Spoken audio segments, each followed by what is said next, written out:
The line of really fancy courtesy cars is beginning to move into Hilton Head Island as folks leave Augusta and get ready for the RBC Heritage coming up. Steve Wilmot, the tournament director, is already on site, already ready to go. Steve, you've given everybody their final orders. Is everybody ready? I know they'll be ready by Wednesday and Thursday. Are they ready now?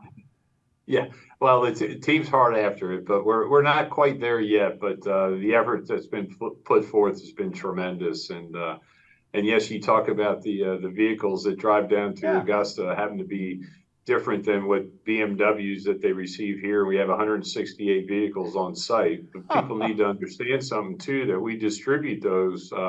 There's about 40 that are in Savannah Hilton Head Airport, between the commercial and private. But then there's also additional vehicles that are placed at private and commercial here on the island. So working with John and Greg out at Savannah Hilton Head Airport, I mean, people have no idea, but it is truly a community relationship. That's something we don't hear about that goes on behind the scenes. You got to have courtesy cars everywhere and ready to go.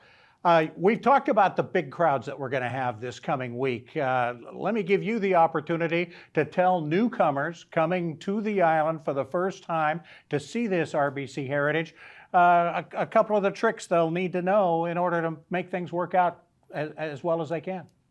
Well, first and foremost, please, be patient. That's we haven't oversold the event. We've been sold out, and we could continue to sell tickets. But we want to make sure, being a designated event this year, that we also elevate the experience of the event. And with the largest field we've ever had, the strongest field we've ever had, but that's 20 additional players, 20 additional caddies, 20 additional families. We have new sponsors, new spectators, new volunteers, and we want them to all go away saying, wow, this is special. This is an event that, a tournament that I want to continue to support. And everybody in your viewership here, they're all part of the success of this event, and we should all be commended for the support and efforts over the years to get us to this point. So newcomers need to know to come to Honeyhorn, get on the shuttle buses and come in. That's the easiest way to get things done. For folks who have been coming for years and years and years, what are they going to see differently when they get here? What's that elevated experience going to be like?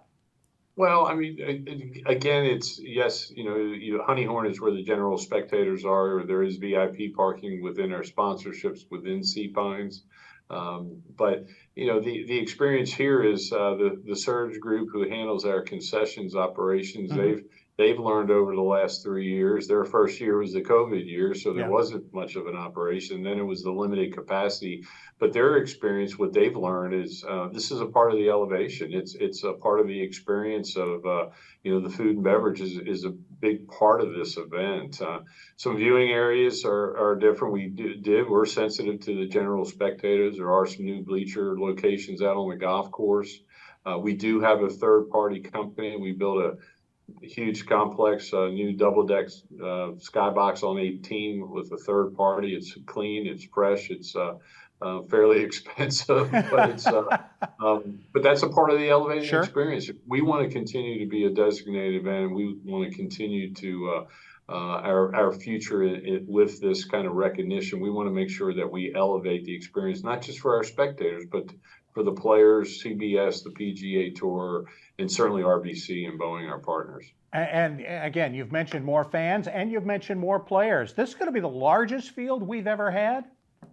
Yes, we're a limited field event traditionally, 132 players. But when we got the designation back in the fall, it was kind of late in the process with regards to recategorizing it, who gets in and who doesn't. But everybody wants to be here. We're currently at 149 players. And to hear that traditionally in years, and this is one of those fun facts or however, but we have 6 to 8 players that are here on site that are hoping to get in as alternates. Well, we need to have 18 players WD to get the first alternate. So we'll have no alternates here this week because of the size of our field. But when you look at 23 of the top 25 players in the world being here, you talk about 28 of the 30 You talk about 42 of the 50 with still a possibility of a couple. Sure. That says something. We're rivaling a major right now in this community.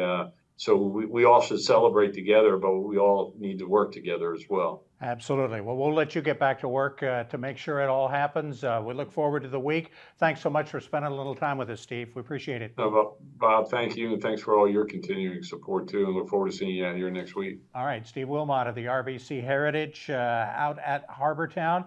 We'll be back with more of the WHHI Daily News right after this.